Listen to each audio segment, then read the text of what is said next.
हाँ जी प्यारे बच्चों, आओ पहला ਆਪਾਂ ਪ੍ਰਕਾਸ਼ ਦੀ ਪਰਿਭਾਸ਼ਾ ਨੂੰ ਸਮਝੀਏ। ਪ੍ਰਕਾਸ਼ ਕੀ ਹੈ? ਪ੍ਰਕਾਸ਼ ਊਰਜਾ ਦਾ ਉਹ ਰੂਪ ਹੈ ਜਿਹੜਾ ਸਾਨੂੰ ਦੂਜੀਆਂ ਵਸਤੂਆਂ ਦੇਖਣ ਵਿੱਚ ਸਹਾਇਤਾ ਕਰਦਾ ਹੈ। ਜਿਵੇਂ ਕਿ ਆਪਾਂ ਮੰਨ ਲਓ ਇੱਕ ਹਨੇਰੇ ਕਮਰੇ ਵਿੱਚ ਹੋਈਏ ਕਿ ਸਾਨੂੰ ਕੋਈ ਵਸਤੂ ਦਿਖਾਈ ਦੇਵੇਗੀ ਨਹੀਂ, ਤਾਂ ਅਸੀਂ ਕਹਾਂਗੇ ਦੂਸਰੀ ਵਸਤੂ ਨੂੰ ਦੇਖਣ ਵਾਸਤੇ ਵੀ ਸਾਨੂੰ ਕਿਸ ਦੀ ਲੋੜ ਪੈਂਦੀ ਹੈ? ਪ੍ਰਕਾਸ਼ ਦੀ ਲੋੜ ਪੈਂਦੀ ਹੈ। दूसरी साडे कोले परिभाषा है प्रकाश का परावर्तन। जदों प्रकाश की एक किरण किसी पालिश की सतह ते पैंदी है तो यह उस माध्यम विच वापस आ जाता है। कहने का की मतलब है, हुण देखो एक जो ग्रीन कलर की है, हरे रंग की इत्थे एक पट्टी दिखाई गई है, ये पालिश की हुई साडे कोले एक सतह है। पालिश की हुई की है? सतह। हुण जदों मान लो अपने को सूरज की एक रोशनी इसके उपर एक किरण पै रही है, तो यह जो रोशनी है ये दूसरे पासे ना जाके जिस माध्यम वालों यह प्रकाश की किरण आ रही है उस वाल ही यह मुड़ जाए, उसनूं असीं की बोल दिंदे आ? प्रकाश का परावर्तन। मतलब कि जो साडे कोले प्रकाश की किरण आई सी वो इत्थे टकराउण तो बाद मुड़ गई है, उस मुड़न नूं असीं परावर्तन कह दिंदे हां। हाँ जी बच्चों, हुण साडे कोले तीसरी परिभाषा है प्रकाश की किरण। प्रकाश जिस रस्ते चलता है वह रस्ता प्रकाश की किरण कहलाता है। जिवें कि तुसीं पहलां क्रियावां भी कीतियां होईयां ने। हुण इस दे विच देखो, जो बच्चा इत्थे एक मोमबत्ती नूं देख रहा है, एक सीधी पाइप नाल देख रहा है जिस नाल यह मोमबत्ती की लाइट नूं आसानी नाल देख सकता है। इत्थों की सिद्ध हुंदा है भी जो साडा प्रकाश है वह सीधी रेखा विच चलदा है। कि हुण देखो ये पाइप मुड़ी हुई है, कि इस बच्चे नूं यह लाट जो है दिखाई देगी नहीं। प्रकाश तो देखो सीधी रेखा विच ही है, परंतु पाइप मुड़ी होने करके वो इस प्रकाश नूं नहीं देख सकता। हुण चौथा आंदा बच्चों आपाती किरण। आपाती किरण प्रकाश की जिहड़ी किरण किसी सतह नाल टकराउंदी है उसनूं असीं आपाती किरण कहंदे हां। जिवें कि आपां हुणी करिया सी, साडे कोले मान लो सूरज की रोशनी जो पहली बार सतह के उपर टकरा रही है, जो पहली किरण किसी सोमे तो जिथों रोशनी आ रही है, जो पहली किरण इत्थे टकराएगी, इस किरण नूं असीं की नाम दे दिंदे आ? आपाती किरण। हाँ जी बच्चों, हुण साडे कोले पंजवीं परिभाषा है परावर्तित किरण। किसी सतह तो परावर्तन के बाद वापस आने वाली प्रकाश किरण नूं परावर्तित किरण कहंदे हन। अगे छेवीं परिभाषा आती है साडे कोले आपतन बिंदु। प्रकाश की किरण परावर्तित सतह उपर जिस बिंदु ते टकराउंदी है उस बिंदु नूं आपतन बिंदु कहंदे हन। हुण देखो तुहाडे सामने एक चित्र बनिया होया है। इत्थे जो नीचे अपने कोल इस तरह दे बनिया होया है, इसनूं असीं मिरर कह दिंदे आ। जो प्रकाश के सोमे तो इधरों लाइट आ रही है, जो प्रकाश की किरण आ रही है, इसनूं असीं आपाती किरण कहने आ। आपाती किरण जो बिल्कुल इस दे सेंटर दे विचों, मध्य दे विचों जिथे आपाती किरण टकरा के अगे यह वापस उसे माध्यम वाल वापस जा रही है, इसनूं असीं परावर्तित किरण कहंदे हां। परावर्तित किरण कहने हां। इस बिंदु तो ਜਦੋਂ ਅਸੀਂ ਇੱਕ 90 डिग्री ਦਾ ਕੋਣ ਬਣਾਉਂਦੇ ਹਾਂ, ਇਸ ਨੂੰ ਅਸੀਂ ਅਵਿਲੰਬ ਕਹਿੰਦੇ ਹਾਂ। ਹੁਣ अविलंब और आपाती किरण के विच बने इस कोण नूं आपतन कोण कहा जाता है? आपतन कोण। और अविलंब और परावर्तित किरण के विच बने कोण नूं परावर्तन कोण कहा जाता है। हाँ जी बच्चों, साडे कोले 7वीं परिभाषा आती है प्रकाश का वर्ण विखेपन। प्रिज्म विचों गुजरन ते प्रकाश का 7 रंगां विच ਵੱਖ ਹੋਣ ਦੀ ਕਿਰਿਆ ਨੂੰ ਪ੍ਰਕਾਸ਼ ਦਾ ਵਰਨ ਵਿਖੇਪਨ ਕਹਿੰਦੇ ਹਨ। ਤੁਹਾਡੇ ਸਾਹਮਣੇ ਇੱਕ ਪ੍ਰਿਜ਼ਮ ਬਣਿਆ ਹੋਇਆ ਹੈ। ਜਦੋਂ ਇਸ ਦੇ ਉੱਪਰ ਲਾਈਟ ਪੈਂਦੀ ਹੈ ਜਾਂ ਕੋਈ ਕਿਰਨ ਪੈਂਦੀ ਹੈ ਤਾਂ ਉਹ ਇੱਥੇ ਮੁੜ ਕੇ 7 ਰੰਗਾਂ ਦੇ ਵਿੱਚ ਡਿਵਾਈਡ ਹੋ ਜਾਂਦੀ ਹੈ, ਵੰਡੀ ਜਾਂਦੀ ਹੈ। ਇਸ ਨੂੰ ਅਸੀਂ ਪ੍ਰਕਾਸ਼ ਦਾ ਵਰਨ ਵਿਖੇਪਨ ਆਖਦੇ ਹਾਂ। ਅੱਗੇ ਬੱਚਿਓ ਆਪਣੇ ਕੋਲ ਆਉਂਦਾ ਹੈ ਬ੍ਰੈਲ ਪੱਧਤੀ। ਇਹਦੇ ਵਿੱਚ ਕੀ ਸੀ? जो साडे लुइस ब्रेल सी, जिन्होंने आप भी घट दिखाई दिंदा सी, उन्होंने जिन्ना लोगों नूं घट दिखाई दिंदा सी उन्हां दी पढ़ाई दे लई कुछ अखर ने जिहड़े उभरे होए लभे ਜਿਨ੍ਹਾਂ ਦੇ ਨਾਲ ਉਹ ਇਹਨਾਂ ਨੂੰ ਟੱਚ ਕਰਕੇ ਆਸਾਨੀ ਨਾਲ ਪੜ੍ਹ ਸਕਦੇ ਸੀ।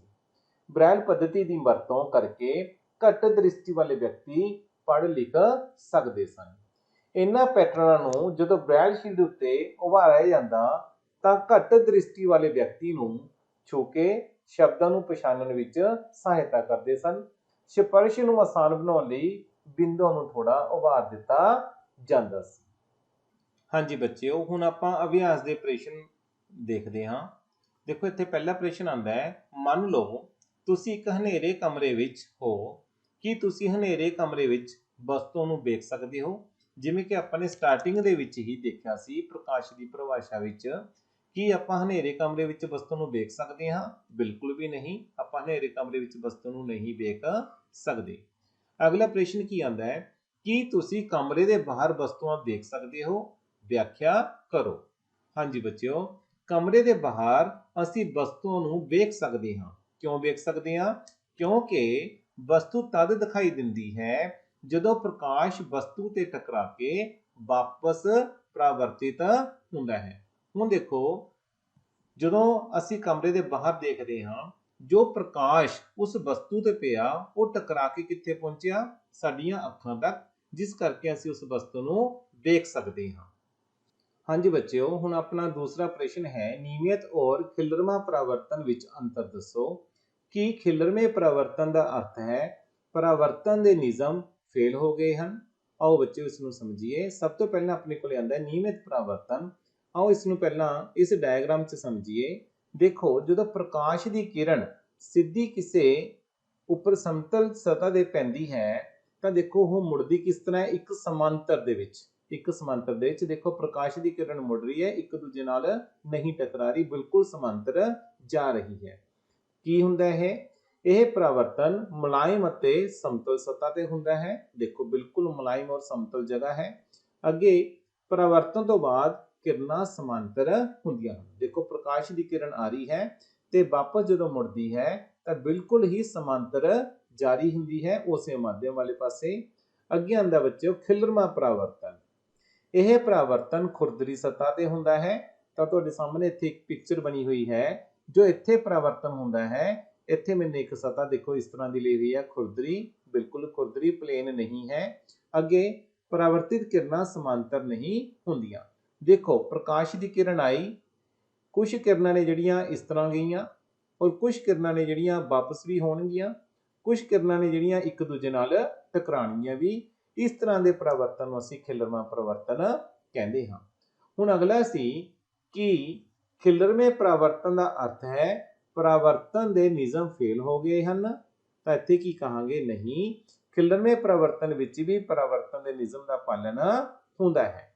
ਕਾਰਨ ਜੋ ਪ੍ਰਕਾਸ਼ ਦਾ ਖਿਲਰਨਾ ਇਹ ਵੀ ਪਰਾਵਰਤਨ ਦੀਆਂ ਅਨਿਯਮਤਾਵਾਂ ਕਾਰਨ ਹੁੰਦਾ ਹੈ। ਹਾਂਜੀ ਬੱਚਿਓ, ਹੁਣ ਸਾਡਾ ਤੀਸਰਾ ਪ੍ਰਸ਼ਨ ਹੈ, ਹੇਠ ਵਿੱਚ ਹਰ ਇੱਕ ਥਾਂ ਤੇ ਲਿਖੋ ਜੇ ਪ੍ਰਕਾਸ਼ ਦੀ ਇੱਕ ਸਮਾਂਤਰ ਕਿਰਨ ਪੁੰਜ ਇਹਨਾਂ ਨਾਲ ਟਕਰਾਏ ਤਾਂ ਨਿਯਮਿਤ ਪਰਾਵਰਤਨ ਹੋਵੇਗਾ ਜਾਂ ਖਿਲਰਵਾਂ ਪਰਾਵਰਤਨ ਹੋਵੇਗਾ। ਹਰ ਇੱਕ ਸਥਿਤੀ ਆਪਣੇ ਉੱਤਰ ਦੀ ਉਚਿਤਤਾ ਦੱਸੋ। ਜਿਵੇਂ ਕਿ ਆਪਣੇ ਕੋਲੇ ਫਸਟ ਕੁਐਸਚਨ ਬਣਦਾ ਹੈ, ਪਾਲਿਸ਼ ਕੀਤੀ ਹੋਈ ਲੱਕੜੀ ਦਾ ਮੇਜ਼। ਦੇਖੋ ਹੁਣ ਪਾਲਿਸ਼ ਕੀਤੀ ਹੋਈ ਲੱਕੜੀ ਦਾ ਮੇਜ਼ ਹੈ ਤਾਂ ਇਸ ਤੇ ਕਿਹੜਾ ਪਰਾਵਰਤਨ ਹੋਏਗਾ? ਨਿਯਮਿਤ ਪਰਾਵਰਤਨ ਹੋਏਗਾ। ਕਿਉਂ? ਕਿਉਂਕਿ ਸਤ੍ਹਾ ਪਾਲਿਸ਼ ਕੀਤੀ ਹੋਈ ਹੈ ਅਤੇ ਸਮਤਲ ਹੈ। ਅੱਗੇ ਬੱਚੇ ਹੁੰਦਾ ਚਾਕ ਪਾਊਡਰ। ਹੁਣ ਚਾਕ ਪਾਊਡਰ ਕੀ ਹੁੰਦਾ ਹੈ? ਇਸ ਦੇ ਉੱਪਰ ਕਿਸ ਤਰ੍ਹਾਂ ਦਾ ਪਰਿਵਰਤਨ ਹੋਏਗਾ? ਖਿਲਰਵਾਂ ਪਰਿਵਰਤਨ ਹੋਏਗਾ। ਕਿਉਂਕਿ ਜੋ ਚਾਕ ਪਾਊਡਰ ਹੈ ਇਸ ਦੀ ਸਤ੍ਹਾ ਕੀ ਹੁੰਦੀ ਹੈ? ਖਿਲਰਵੀਂ ਹੁੰਦੀ ਹੈ, ਵੀ ਉੱਪਰ ਨੀਚੇ ਹੁੰਦੀ ਹੈ। ਅੱਗੇ ਆਂਦਾ ਹੈ ਗੱਤੇ ਦੀ ਸਤ੍ਹਾ। ਗੱਤਾ ਵੀ ਹੈ ਜਿਹੜਾ ਬੱਚਿਓ ਇਹ ਸਮਤਲ ਨਹੀਂ ਹੁੰਦਾ, ਤਾਂ ਇਸ ਦੇ ਉੱਪਰ ਵੀ ਕਿਹੜਾ ਪਰਿਵਰਤਨ ਹੋਏਗਾ? ਖਿਲਰਵਾਂ ਪਰਿਵਰਤਨ ਹੋਵੇਗਾ। ਕਿਉਂਕਿ ਜੋ ਗੱਤੇ ਦੀ ਸਤ੍ਹਾ ਹੈ ਇਸ ਦੇ ਉੱਪਰ ਵੀ ਅਨਿਯਮਤਾਵਾਂ ਹੁੰਦੀਆਂ ਨੇ। ਹਾਂਜੀ ਬੱਚਿਓ, ਆਪਣੇ ਕੋਲ ਅੱਗੇ ਆਂਦਾ ਹੈ ਸੰਗਮਰਮਰ ਦੇ ਫਰਸ਼ ਤੇ ਖਿਲਰਿਆ ਪਾਣੀ। ਹੁਣ ਦੇਖੋ ਸੰਗਮਰਮਰ ਦਾ ਫਰਸ਼ ਕੀ ਹੁੰਦਾ ਹੈ? ਬਿਲਕੁਲ ਸਮਤਲ ਹੁੰਦਾ ਹੈ। ਤਾਂ ਇਸ ਦੇ ਉੱਪਰ ਕਿਹੜਾ ਪਰਿਵਰਤਨ ਹੋਏਗਾ? ਨਿਯਮਿਤ ਪਰਾਵਰਤਨ ਹੋਏਗਾ। ਅੱਗੇ ਆਂਦਾ ਹੈ ਦਰਪਣ। ਦਰਪਣ ਦੇ ਉੱਪਰ ਕਿਹੜਾ ਹੋਏਗਾ? ਨਿਯਮਿਤ ਪਰਾਵਰਤਨ ਹੋਏਗਾ, ਕਿਉਂਕਿ ਇਸ ਦੀ ਸਤ੍ਹਾ ਕੀ ਹੁੰਦੀ ਹੈ? ਸਮਤਲ ਹੁੰਦੀ ਹੈ। ਅੱਗੇ ਆਂਦਾ ਬੱਚਿਓ ਕਾਗਜ਼ ਦਾ ਟੁਕੜਾ। ਹੁਣ ਕਾਗਜ਼ ਦੇ ਟੁਕੜੇ ਉੱਪਰ ਦੋਵੇਂ ਪਰਾਵਰਤਨ ਹੋ ਸਕਦੇ ਨੇ। ਕਿਹੜੇ ਕਿਹੜੇ? ਨਿਯਮਿਤ ਪਰਾਵਰਤਨ ਵੀ ਹੋ ਸਕਦੇ ਨੇ ਔਰ ਖਿਲਰਵਾਂ ਪਰਾਵਰਤਨ ਵੀ ਹੋ ਸਕਦਾ ਹੈ। ਕਿਸ ਤਰ੍ਹਾਂ? ਜੋ ਸਾਡਾ ਨਿਯਮਿਤ ਪਰਾਵਰਤਨ ਤਾਂ ਹੋਏਗਾ ਜੇ ਕਾਗਜ਼ ਦੀ ਸਤਹ ਕੀ ਹੋਵੇ, ਸਮਤਲ ਹੋਵੇ। ਖਿਲਰਮਾ ਪਰਾਵਰਤਨ ਕਦੋਂ ਹੋਏਗਾ, ਜੇ ਸਾਡਾ ਇਹੀ ਕਾਗਜ਼ ਮੁੜਿਆ ਹੋਵੇ ਜਾਂ ਉਸ ਦੀ ਸਤਹ ਖੁਰਦਰੀ ਹੋਵੇ। ਹਾਂਜੀ ਬੱਚਿਓ, ਹੁਣ ਸਾਡੇ ਕੋਲ ਅਗਲਾ ਪ੍ਰਸ਼ਨ ਹੈ, ਪਰਾਵਰਤਨ ਦੇ ਨਿਯਮ ਦੱਸੋ। ਹੁਣ ਦੇਖੋ ਬੱਚਿਓ, ਪਰਾਵਰਤਨ ਕੋਣ ਆਪਤਨ ਕੋਣ ਦੇ ਬਰਾਬਰ ਹੁੰਦਾ ਹੈ। ਪਹਿਲੇ ਨਿਯਮ ਦੇ ਵਿੱਚ ਦੇਖੋ ਕਿਸ ਤਰ੍ਹਾਂ, ਜਦੋਂ ਪ੍ਰਕਾਸ਼ ਦੀ ਕਿਰਨ ਆਂਦੀ ਹੈ, ਜੋ ਪਹਿਲੀ ਕਿਰਨ ਆਂਦੀ ਹੈ ਉਸ ਨੂੰ ਅਸੀਂ ਕੀ ਬੋਲਦੇ ਹਾਂ, ਆਪਾਤੀ ਕਿਰਨ। ਕਿਹੜੀ ਕਿਰਨ ਬੋਲਦੇ ਹਾਂ, ਆਪਾਤੀ ਕਿਰਨ। ਜਿਸ ਬਿੰਦੂ ਤੇ ਟਕਰਾਂਦੀ ਹੈ ਉਸ ਨੂੰ ਅਸੀਂ ਕੀ ਬੋਲਦੇ ਹਾਂ, ਆਪਾਤੀ ਬਿੰਦੂ ਜਾਂ ਆਪਤਨ ਬਿੰਦੂ। ਜਦੋਂ ਇਹ ਪ੍ਰਕਾਸ਼ ਦੀ ਕਿਰਨ ਜੋ ਆਪਾਤੀ ਕਿਰਨ ਹੈ ਆਪਤਨ ਬਿੰਦੂ ਤੇ ਟਕਰਾਂਦੀ ਹੈ ਤਾਂ ਉਸੇ ਮਾਧਿਅਮ ਵੱਲ ਜਦੋਂ ਵਾਪਸ ਮੁੜਦੀ ਹੈ ਤਾਂ ਇਸ ਕਿਰਨ ਨੂੰ ਅਸੀਂ ਕਿਹੜੀ ਕਿਰਨ ਬੋਲ ਦਿੰਦੇ ਆ, ਪਰਾਵਰਤਿਤ ਕਿਰਨ। ਕਿਹੜੀ ਕਿਰਨ ਬੋਲਦੇ ਆ, ਪਰਾਵਰਤਿਤ ਕਿਰਨ। ਹਾਂਜੀ ਬੱਚਿਓ, ਜਿਵੇਂ ਕਿ ਆਪਾਂ ਪਹਿਲਾਂ ਵੀ ਜਾਣਿਆ ਸੀ, ਜੋ ਆਪਤਨ ਬਿੰਦੂ ਦੇ ਉੱਪਰ ਜੇ ਅਸੀਂ ਇੱਕ 90 ਡਿਗਰੀ ਦਾ ਕੋਣ ਬਣਾਈਏ ਤਾਂ ਇਸ ਨੂੰ ਅਸੀਂ ਬੋਲ ਦਿੰਦੇ ਆ ਅਵਿਲੰਬ। ਹਾਂਜੀ ਪਿਆਰੇ ਬੱਚਿਓ, ਆਪਾਤੀ ਕਿਰਨ ਔਰ ਅਵਿਲੰਬ ਦੇ ਵਿੱਚ ਬਣੇ ਇਸ ਕੋਣ ਨੂੰ, ਆਪਾਤੀ ਕਿਰਨ ਔਰ ਅਵਿਲੰਬ ਦੇ ਵਿੱਚ ਬਣੇ ਇਸ ਕੋਣ ਨੂੰ ਅਸੀਂ ਬੋਲ ਦਿੰਦੇ ਆ ਆਪਤਨ ਕੋਣ। ਕਿਹੜੇ ਕੋਣ ਬੋਲਦੇ ਆ ਬੱਚਿਓ, ਆਪਤਨ ਕੋਣ। ਔਰ ਅਵਿਲੰਬ ਔਰ ਪਰਾਵਰਤਿਤ ਕਿਰਨ ਦੇ ਵਿੱਚ ਬਣੇ ਕੋਣ ਨੂੰ ਅਸੀਂ ਬੋਲ ਦਿੰਦੇ ਆ ਪਰਾਵਰਤਨ ਕੋਣ, ਜਾਂ ਪਰਾਵਰਤਿਤ ਕੋਣ ਵੀ ਕਹਿ ਦਿੰਦੇ ਆ ਜਾਂ ਪਰਾਵਰਤਨ ਕੋਣ ਵੀ ਕਹਿ ਦਿੰਦੇ ਆ। ਹੁਣ ਸਭ ਤੋਂ ਪਹਿਲਾਂ ਸਾਡੇ ਕੋਲ ਕੀ ਆਇਆ ਸੀ, ਪਰਾਵਰਤਨ ਕੋਣ ਆਪਤਨ ਕੋਣ ਦੇ ਬਰਾਬਰ ਹੁੰਦਾ ਹੈ। ਮਤਲਬ ਵੀ ਇਹ ਵਾਲਾ ਕੋਣ ਆਪਤਨ ਕੋਣ ਇਸ ਵਾਲਾ ਔਰ ਪਰਾਵਰਤਨ ਕੋਣ ਇਹ ਵਾਲਾ, ਇਹ ਦੋਨੇ ਕੀ ਹੁੰਦੇ ਨੇ, ਆਪਸ ਵਿੱਚ ਬਰਾਬਰ ਹੁੰਦੇ ਨੇ। ਤਾਂ ਅਸੀਂ ਕੀ ਕਹਿੰਦੇ ਆ, ਕੋਣ I ਇਕੁਅਲ ਟੂ ਕੋਣ R। ਮਤਲਬ ਆਪਤਨ ਕੋਣ ਕਿਸ ਦੇ ਬਰਾਬਰ ਹੈ, ਪਰਾਵਰਤਨ ਕੋਣ ਦੇ। ਅੱਗੇ ਆਂਦਾ ਹੈ ਆਪਤਿਤ ਕਿਰਨ, ਪਰਾਵਰਤਿਤ ਕਿਰਨ ਅਤੇ ਆਪਤਨ ਬਿੰਦੂ ਅਤੇ ਅਵਲੰਬ ਇੱਕ ਹੀ ਤਲ ਵਿੱਚ ਹੁੰਦੇ ਨੇ। ਦੇਖੋ ਇੱਕ ਹੀ ਦਿਸ਼ਾ ਵੱਲ ਨੇ, ਇੱਕ ਵਾਲੇ ਪਾਸੇ ਨੇ, ਇਸ ਕਰਕੇ ਇਸ ਨੂੰ ਕਿਹਾ ਜਾਂਦਾ ਹੈ ਵੀ ਜੋ ਇਹ ਵਾਲੀ ਆਪਤਿਤ ਕਿਰਨ ਹੈ, ਪਰਾਵਰਤਿਤ ਕਿਰਨ ਹੈ, ਆਪਤਨ ਬਿੰਦੂ ਹੈ ਜਾਂ ਅਵਿਲੰਬ ਹੈ, ਇਹ ਕਿੱਧਰਲੇ ਪਾਸੇ ਨੇ, ਸਿਰਫ ਇੱਕ ਪਾਸੇ ਹੁੰਦੇ ਨੇ। ਇਹ ਹੋਇਆ ਆਪਣੇ ਕੋਲੇ ਪਰਾਵਰਤਨ ਦੇ ਨਿਯਮ। ਹਾਂਜੀ ਬੱਚਿਓ, ਹੁਣ ਸਾਡਾ ਅਗਲਾ ਪ੍ਰਸ਼ਨ ਹੈ, ਕਲਾਈਡੋਸਕੋਪ ਦੀ ਰਚਨਾ ਦਾ ਸੰਖੇਪ ਵਰਣਨ ਕਰੋ। ਤੁਹਾਡੇ ਸਾਹਮਣੇ ਇੱਥੇ ਇੱਕ ਕਲਾਈਡੋਸਕੋਪ ਦੀ ਸ਼ਕਲ ਬਣੀ ਹੋਈ ਹੈ, ਆਓ ਇਸ ਨੂੰ ਸਮਝੀਏ। ਇੱਕ ਅਜਿਹਾ ਯੰਤਰ ਹੈ ਜਿਸ ਨਾਲ ਕਈ ਪ੍ਰਤੀਬਿੰਬ ਬਣਦੇ ਹਨ ਅਤੇ ਇੱਕ ਦਿਲ ਖਿੱਚਵਾਂ ਪੈਟਰਨ ਬਣਦਾ ਹੈ। ਇਸ ਵਿੱਚ ਦਰਪਣ ਦੀਆਂ 3 ਆਇਤਾਕਾਰ ਪੱਟੀਆਂ ਨੂੰ ਪ੍ਰਿਜ਼ਮ ਦੀ ਸ਼ਕਲ ਵਿੱਚ ਜੋੜਿਆ ਜਾਂਦਾ ਹੈ। ਤੁਸੀਂ ਸਾਰਿਆਂ ਨੇ ਪ੍ਰਿਜ਼ਮ ਦੇਖਿਆ ਹੋਵੇਗਾ। ਤੁਸੀਂ ਦੇਖੋ ਇੱਥੇ ਕੰਚ ਦੀਆਂ 3 ਪੱਟੀਆਂ ਨੇ, ਇੱਕ ਇੱਧਰਲੇ ਪਾਸੇ ਹੋਗੀ 2 ਔਰ ਇੱਕ ਨਿਚਲੇ ਪਾਸੇ ਹੋਗੀ 3। ਇਸ ਤਰ੍ਹਾਂ ਇੱਕ ਪ੍ਰਿਜ਼ਮ ਦੇ ਆਕਾਰ ਦੇ ਵਿੱਚ ਇਹਨਾਂ 3 ਪੱਟੀਆਂ ਨੂੰ ਜੋੜ ਦਿੱਤਾ ਜਾਂਦਾ ਹੈ। ਅੱਗੇ ਫੇਰ ਗੱਤੇ ਜਾਂ ਚਾਰਟ ਪੇਪਰ ਦੀ ਬਣੀ ਇੱਕ ਸਿਲੰਡਰੀਕਲ ਟਿਊਬ ਵਿੱਚ ਫਿੱਟ ਕਰ ਦਿੱਤਾ ਜਾਂਦਾ ਹੈ। ਹੁਣ ਦੇਖੋ ਜੋ ਇੱਥੇ ਆਇਤਾਕਾਰ ਕੰਚ ਦੀਆਂ ਪੱਟੀਆਂ ਨੇ, ਇਸ ਨੂੰ ਕਿਸ ਵਿੱਚ ਪਾ ਦਿੱਤਾ ਗਿਆ, ਇੱਕ ਸਿਲੰਡਰਾਕਾਰ ਟਿਊਬ ਦੇ ਵਿੱਚ ਪਾ ਦਿੱਤਾ ਗਿਆ। ਇਹ ਆਪਾਂ ਚਾਰਟ ਵਗੈਰਾ ਦੀ ਵੀ ਬਣਾ ਸਕਦੇ ਹਾਂ। ਅੱਗੇ ਟਿਊਬ ਦੇ ਇੱਕ ਸਿਰੇ ਨੂੰ ਗੱਤੇ ਦੀ ਇੱਕ ਡਿਸਕ ਜਿਸ ਵਿੱਚ ਅੰਦਰਲਾ ਦ੍ਰਿਸ਼ ਦੇਖਣ ਲਈ ਛੇਕ ਹੁੰਦਾ ਹੈ ਅਤੇ ਬੰਦ ਕੀਤਾ ਜਾਂਦਾ ਹੈ। ਹੁਣ ਦੇਖੋ ਜਦੋਂ ਇਸ ਟਿਊਬ ਨੂੰ ਇਸ ਸਿਲੰਡਰੀਕਲ ਭਾਗ ਦੇ ਵਿੱਚ ਪਾ ਦਿੱਤਾ ਜਾਊਗਾ ਤਾਂ ਇੱਕ ਪਾਸੇ ਇੱਥੇ ਅਸੀਂ ਕੰਚ ਦੇ ਕੁਝ ਟੁਕੜੇ ਰੱਖਾਂਗੇ, ਕੰਚ ਦੀਆਂ ਚੂੜੀਆਂ ਦੇ ਟੁਕੜੇ ਰੱਖਾਂਗੇ, ਉਹ ਦੂਸਰੇ ਪਾਸੇ ਇੱਧਰਲੇ ਪਾਸੇ ਇੱਕ ਛੋਟਾ ਜਿਹਾ ਛੇਕ ਕਰਾਂਗੇ ਦੇਖਣ ਵਾਸਤੇ। ਇਸ ਦੇ ਉੱਪਰ ਅਸੀਂ ਇੱਕ ਲੈਮੀਨੇਟਡ ਸ਼ੀਟ ਲਗਾਵਾਂਗੇ। ਜਦੋਂ ਇਸ ਨੂੰ ਘੁਮਾਵਾਂਗੇ ਤਾਂ ਬਹੁਤ ਹੀ ਸੋਹਣੇ ਪੈਟਰਨ ਨੇ ਜਿਹੜੇ ਬਣ ਕੇ ਨਿਕਲਦੇ ਨੇ। ਅੱਗੇ ਆਂਦਾ ਹੈ ਟਿਊਬ ਦੇ ਦੂਜੇ ਸਿਰੇ ਤੇ ਕੰਚ ਦੀ ਇੱਕ ਪਲੇਟ ਦਰਪਣ ਬਿਲਕੁਲ ਨਾਲ ਲੱਗੀ ਹੁੰਦੀ ਹੈ, ਜਿਸ ਉੱਪਰ ਵੱਖ-ਵੱਖ ਰੰਗ ਦੀਆਂ ਚੂੜੀਆਂ ਦੇ ਟੁਕੜੇ ਰੱਖ ਕੇ ਕੀਸੇ ਹੋਏ ਕੰਚ ਦੀ ਪਲੇਟ ਨਾਲ ਬੰਦ ਕਰ ਦਿੱਤੇ ਜਾਂਦੇ ਹਨ। ਇਹ ਨੇ ਬੱਚਿਓ ਕਲਾਈਡੋਸਕੋਪ ਬਣਾਉਣ ਦਾ ਆਪਣੇ ਕੋਲੇ ਰਚਨਾ ਹੈ ਵੀ ਕਲਾਈਡੋਸਕੋਪ ਕਿਵੇਂ ਬਣਦਾ ਹੈ ਤੇ ਇਹ ਇਸ ਦੇ ਉੱਪਰ ਪੈਟਰਨ ਨੇ ਜਿਹੜੇ ਕਿਸ ਤਰ੍ਹਾਂ ਬਣਦੇ ਹਨ। ਬੱਚਿਓ ਹੁਣ ਆਪਾਂ ਦੇਖਦੇ ਹਾਂ ਜੋ ਸਾਡਾ ਕਲਾਈਡੋਸਕੋਪ ਹੈ ਇਸ ਨੂੰ ਕਿਵੇਂ ਬਣਾਇਆ ਜਾਂਦਾ ਹੈ। ਦੇਖੋ ਕੰਚ ਦੀਆਂ 3 ਪੱਟੀਆਂ ਲਈਆਂ, ਇਹਨਾਂ ਨੂੰ ਪ੍ਰਿਜ਼ਮ ਦੇ ਆਕਾਰ ਵਿੱਚ ਲਗਾਈਆਂ। ਇਸ ਤੋਂ ਬਾਅਦ ਇਸ ਨੂੰ ਟੇਪ ਦੇ ਨਾਲ ਆਪਾਂ ਕੀ ਕਰ ਦਿੰਦੇ ਆ, ਘੁਮਾ ਦਿੰਦੇ ਆ। ਟੇਪ ਨਾਲ ਘੁਮਾਉਣ ਤੋਂ ਬਾਅਦ ਇਸ ਨੂੰ ਤਿਕੋਣ ਦੇ ਰੂਪ ਦੇ ਵਿੱਚ ਇੱਕ ਲੈਮੀਨੇਸ਼ਨ ਜਾਂ ਆਪਾਂ ਕਹਿ ਸਕਦੇ ਆ ਇੱਕ ਮੋਮੀ ਲਿਫਾਫੇ ਦੀ ਤਰ੍ਹਾਂ ਜਾਂ ਟ੍ਰਾਂਸਪੇਰੈਂਟ ਸ਼ੀਟ ਨੂੰ ਇਸ ਦੇ ਉੱਪਰ ਅਸੀਂ ਕੀ ਕਰ ਦਿੰਦੇ ਆ, ਚਿਪਕਾ ਦਿੰਦੇ ਆ। ਚਿਪਕਾਉਣ ਤੋਂ ਬਾਅਦ ਇੱਕ ਸਾਈਡ ਦੇ ਉੱਪਰ ਅਸੀਂ ਕੀ ਕਰਦੇ ਹਾਂ, ਕੰਚ ਦੇ ਕੁਝ ਟੁਕੜੇ ਡਾਲਦੇ ਹਾਂ।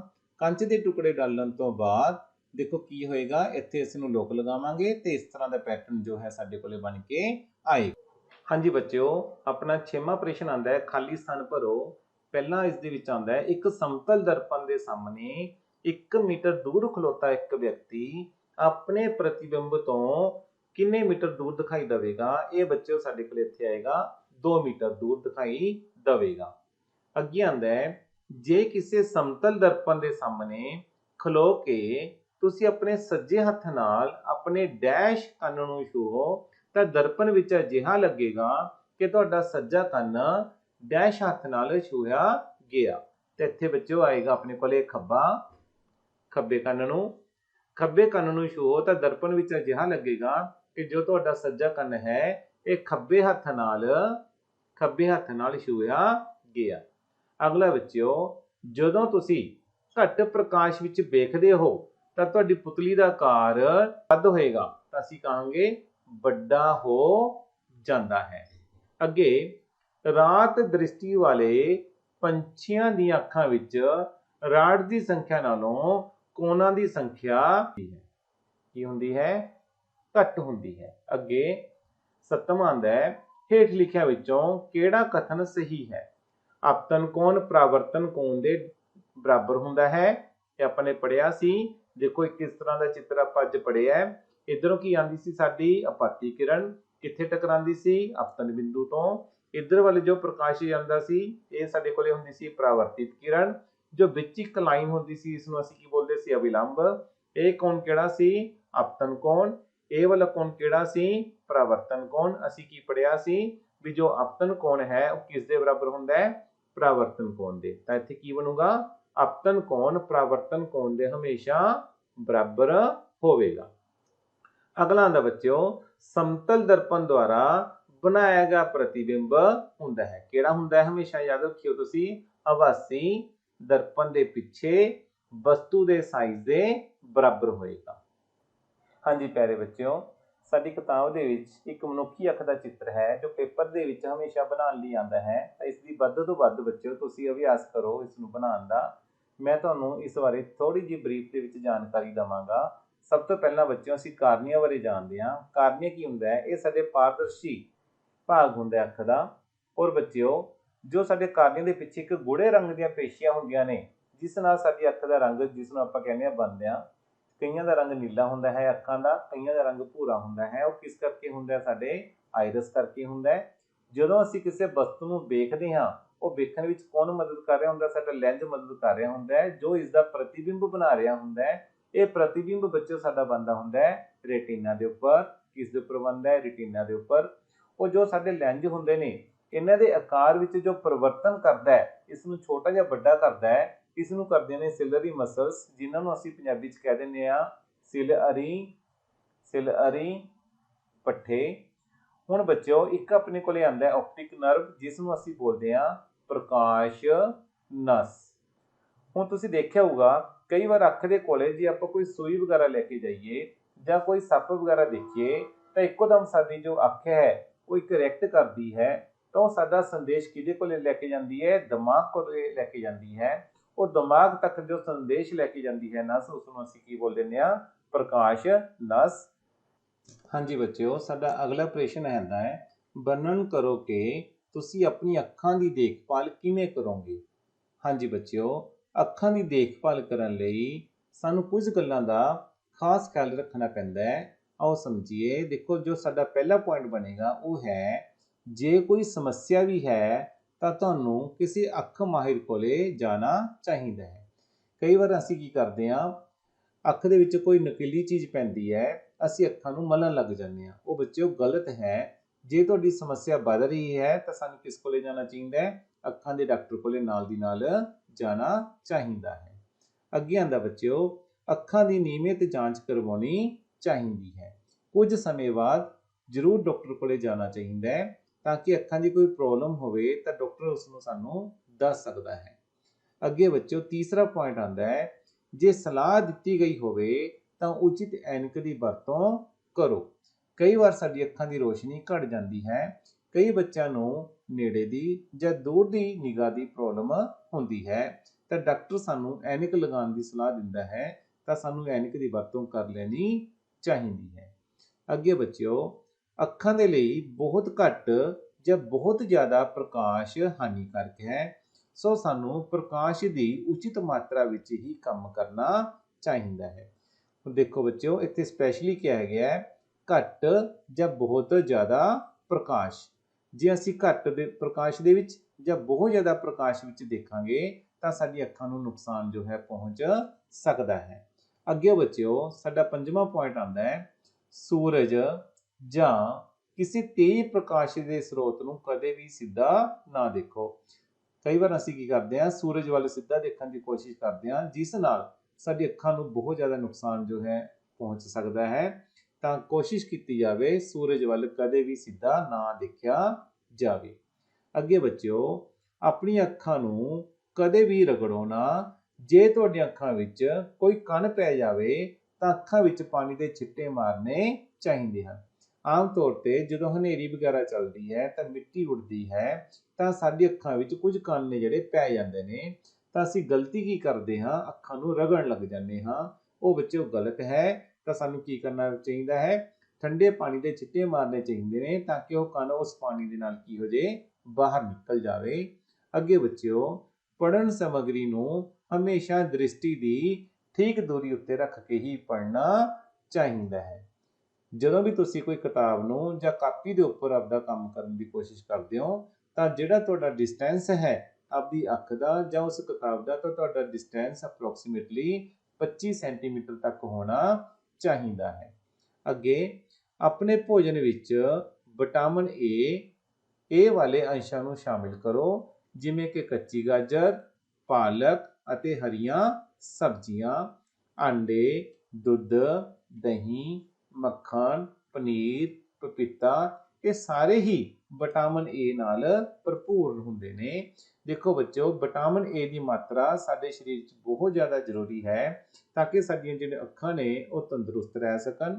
ਤੁਹਾਨੂੰ ਪਤਾ ਹੀ ਹੈ, ਜੇ ਸਰੀਰ ਵਿੱਚ ਵਿਟਾਮਿਨ ਏ ਦੀ ਕਮੀ ਹੋ ਜਾਵੇ ਤਾਂ ਕਿਹੜਾ ਰੋਗ ਹੋ ਜਾਂਦਾ ਹੈ, ਅੰਧਰਾਤੇ ਦਾ ਰੋਗ ਜੋ ਹੋ ਜਾਂਦਾ ਹੈ।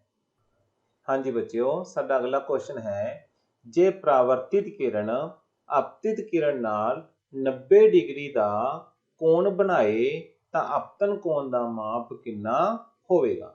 ਜਿਵੇਂ ਕਿ ਹੁਣ ਆਪਾਂ ਪਰਾਵਰਤਨ ਦੇ ਨਿਯਮ ਸਮਝੇ ਸੀ, ਉਸ ਦੇ ਵਿੱਚ ਕੀ ਦੇਖਿਆ ਸੀ, ਜਦੋਂ ਪ੍ਰਕਾਸ਼ ਦੀ ਕਿਰਨ ਕਿਸੇ ਵਸਤੂ ਤੇ ਪੈਂਦੀ ਹੈ, ਜੋ ਇਹ ਵਾਲੀ ਕਿਰਨ ਵਸਤੂ ਦੇ ਉੱਪਰ ਪਏਗੀ, ਇਸ ਕਿਰਨ ਨੂੰ ਅਸੀਂ ਕੀ ਨਾਮ ਦੇ ਦਿੰਦੇ ਆ, ਆਪਤਿਤ ਕਿਰਨ। ਕੀ ਨਾਮ ਦਿੰਦੇ ਆ ਬੱਚਿਓ, ਆਪਤਿਤ ਕਿਰਨ। ਜਦੋਂ ਇਹ ਇਸ ਬਿੰਦੂ O ਤੇ ਟਕਰਾਉਂਦੀ ਹੈ, ਜਿੱਥੇ ਇਹ ਟਕਰਾ ਰਹੀ ਹੈ, ਇਸ ਬਿੰਦੂ ਨੂੰ ਕੀ ਨਾਮ ਦਿੱਤਾ ਸੀ ਅਸੀਂ, ਆਪਤਨ ਬਿੰਦੂ। ਇਸ ਬਿੰਦੂ ਤੇ ਟਕਰਾਉਣ ਤੋਂ ਬਾਅਦ ਜਦੋਂ ਇਹ ਆਪਣੇ ਉਸੇ ਮਾਧਿਅਮ ਵੱਲ ਮੁੜ ਜਾਵੇ, ਇਸ ਨੂੰ ਅਸੀਂ ਬੋਲ ਦਿੰਦੇ ਸੀ ਪਰਾਵਰਤਿਤ ਕਿਰਨ। ਹੁਣ ਆਪਤਨ ਬਿੰਦੂ ਦੇ ਉੱਪਰ ਜਦੋਂ ਇੱਕ 90 ਡਿਗਰੀ ਦਾ ਕੋਣ ਬਣਾਇਆ ਜਾਂਦਾ ਹੈ, ਬਿਲਕੁਲ ਇੱਕ ਸਿੱਧੀ ਰੇਖਾ ਹੁੰਦੀ ਹੈ, ਇਹ N ਵਾਲੀ ਜਿਸ ਨੂੰ ਕਹਿੰਦੇ ਆ, ਇਹ ਹੁੰਦਾ ਬੱਚਿਓ ਆਪਣੇ ਕੋਲੇ ਅਵਿਲੰਬ। ਹੁਣ ਆਪਤਿਤ ਕਿਰਨ ਔਰ ਅਵਿਲੰਬ ਦੇ ਵਿੱਚ ਬਣੇ ਇਸ ਕੋਣ ਨੂੰ ਅਸੀਂ ਕੀ ਬੋਲ ਦਿੰਦੇ ਆ, ਆਪਤਨ ਕੋਣ। ਕੀ ਬੋਲਦੇ ਆ ਬੱਚਿਓ, ਆਪਤਨ ਕੋਣ। ਇਸੇ ਤਰ੍ਹਾਂ ਹੀ ਅਵਿਲੰਬ ਔਰ ਪਰਾਵਰਤਿਤ ਕਿਰਨ ਦੇ ਵਿੱਚ ਬਣੇ ਕੋਣ ਨੂੰ ਅਸੀਂ ਬੋਲ ਦਿੰਦੇ ਆ ਪਰਾਵਰਤਿਤ ਕੋਣ। ਕਿਹੜਾ ਕੋਣ, ਪਰਾਵਰਤਿਤ ਕੋਣ। ਪਰਾਵਰਤਨ ਦੇ ਨਿਯਮ ਦੇ ਮੁਤਾਬਕ ਅਸੀਂ ਕੀ ਪੜਿਆ ਸੀ, ਜੋ ਸਾਡਾ ਆਪਤਨ ਕੋਣ ਹੈ, ਸਾਡਾ ਆਪਤਨ ਕੋਣ ਹੈ ਉਹ ਕਿਸ ਦੇ ਬਰਾਬਰ ਹੁੰਦਾ ਹੈ, ਪਰਾਵਰਤਿਤ ਕੋਣ ਦੇ। ਕਿਸ ਦੇ ਬਰਾਬਰ ਹੁੰਦਾ ਹੈ, ਪਰਾਵਰਤਿਤ ਕੋਣ ਦੇ। ਹੁਣ ਮੰਨ ਲਓ ਜੋ ਸਾਡਾ ਇਹ ਵਾਲਾ ਕੋਣ ਹੈ, ਇਸ ਨੂੰ ਅਸੀਂ ਨੰਬਰ 1 ਦੇ ਲੈਂਦੇ ਆ ਔਰ ਪਰਾਵਰਤਿਤ ਕੋਣ ਨੂੰ ਅਸੀਂ ਨੰਬਰ 2 ਦੇ ਲੈਂਦੇ ਆ। ਤਾਂ ਇਟ ਮੀਨਸ ਕੋਣ 1 ਕਿਸ ਦੇ ਬਰਾਬਰ ਹੋ ਜਾਏਗਾ, ਕੋਣ 2 ਦੇ ਬਰਾਬਰ ਹੋ ਜਾਏਗਾ। ਹੁਣ ਸਾਡੇ ਪ੍ਰਸ਼ਨ ਵਿੱਚ ਸੀ, ਜੋ ਆਪਤਿਤ ਕਿਰਨ ਔਰ ਪਰਾਵਰਤਿਤ ਕਿਰਨ ਇਸ ਤਰ੍ਹਾਂ ਜਦੋਂ ਟਕਰਾਉਂਦੀਆਂ ਨੇ ਤਾਂ ਇਹਨਾਂ ਵਿੱਚ ਜੋ ਕੋਣ ਬਣੇਗਾ, ਇਹ ਕੋਣ ਸਾਡੇ ਕੋਲੇ ਕਿੰਨੇ ਦਾ ਹੈ, 90 ਡਿਗਰੀ ਦਾ ਹੈ। ਕਹਿਣ ਦਾ ਕੀ ਮਤਲਬ ਹੈ ਵੀ ਕੋਣ 1 ਜਮਾ ਕੋਣ 2 ਕਿਸ ਦੇ ਬਰਾਬਰ ਹੈ, 90 ਡਿਗਰੀ ਦੇ। ਪਰਾਵਰਤਨ ਦੇ ਨਿਯਮ ਦੇ ਮੁਤਾਬਕ ਅਸੀਂ ਕੀ ਪੜਿਆ ਸੀ, अपतन कोण किस दे बराबर हुंदा है? परावर्तित कोण दे। ਤਾਂ ਹੁਣ ਅਸੀਂ ਕੱਢਣਾ ਕੀ ਸੀ? अपतन कोण ਕੱਢਣਾ ਸੀ। ਤੇ ਇਸ ਲਈ ਅਸੀਂ ਕੀ ਕਰਾਂਗੇ? ਕੋਣ 1 ਨੂੰ ਅਸੀਂ ਉਸੇ ਤਰ੍ਹਾਂ ਹੀ ਰੱਖਾਂਗੇ। ਕੋਣ 2 ਕਿਸ ਦੇ ਬਰਾਬਰ ਹੈ? ਕੋਣ 1 ਦੇ। ਤਾਂ ਇੱਥੇ ਅਸੀਂ ਕਿੰਨਾ ਲਿਖਾਂਗੇ? ਕੋਣ 1 ਬਰਾਬਰ ਕਿਸ ਦੇ ਹੋਏਗਾ? 90 ਡਿਗਰੀ ਦੇ। ਕੋਣ 1 ਵਿੱਚ ਜਦੋਂ ਕੋਣ 1 ਜੋੜਾਂਗੇ ਤਾਂ ਸਾਡੇ ਕੋਲੇ ਕਿੰਨਾ ਆਏਗਾ? 2 ਕੋਣ 1 ਬਰਾਬਰ 90 ਡਿਗਰੀ। ਜੇ ਕੋਣ 1 ਕੱਢਣਾ ਹੋਵੇ ਤਾਂ ਕੀ ਕਰਾਂਗੇ? 90 ਡਿਗਰੀ ਨੂੰ ਅਸੀਂ 2 ਨਾਲ ਕੀ ਕਰਾਂਗੇ? ਭਾਗ ਕਰਾਂਗੇ। ਭਾਗ ਕਰਕੇ ਸਾਡੇ ਕੋਲੇ ਕਿੰਨਾ ਆ ਜਾਏਗਾ? 45 ਡਿਗਰੀ। ਤਾਂ ਅਸੀਂ ਕੀ ਕਹਾਂਗੇ? ਜੋ ਸਾਡਾ ਆਪਤਨ ਕੋਣ ਹੈ ਇਹ ਕਿੰਨੇ ਡਿਗਰੀ ਦਾ ਬਣੇਗਾ? ਸਾਡੇ ਕੋਲੇ 45 ਡਿਗਰੀ ਦਾ। ਇਹ ਸੀ ਬੱਚਿਓ ਇਸ ਦਾ ਆਨਸਰ। ਇਹ ਵੀ ਕਹਿ ਸਕਦੇ ਹਾਂ ਵੀ ਜੋ ਸਾਡਾ ਆਪਤਨ ਕੋਣ ਔਰ ਪਰਾਵਰਤਨ ਕੋਣ ਨੇ ਇਹ ਦੋਨੇ ਕੋਣ ਕਿੰਨੇ ਕਿੰਨੇ ਦੇ ਹੋਣਗੇ? 45 ਡਿਗਰੀ ਦੇ ਹੋਣਗੇ।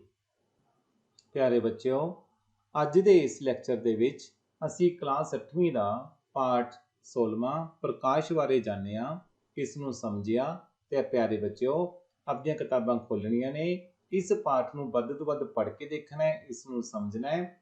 ਅੱਜ ਹੀ ਆਪਣਾ ਇੱਥੇ ਲੈਕਚਰ ਸਮਾਪਤ ਹੁੰਦਾ ਹੈ। ਤੁਹਾਡਾ ਬਹੁਤ ਬਹੁਤ ਧੰਨਵਾਦ।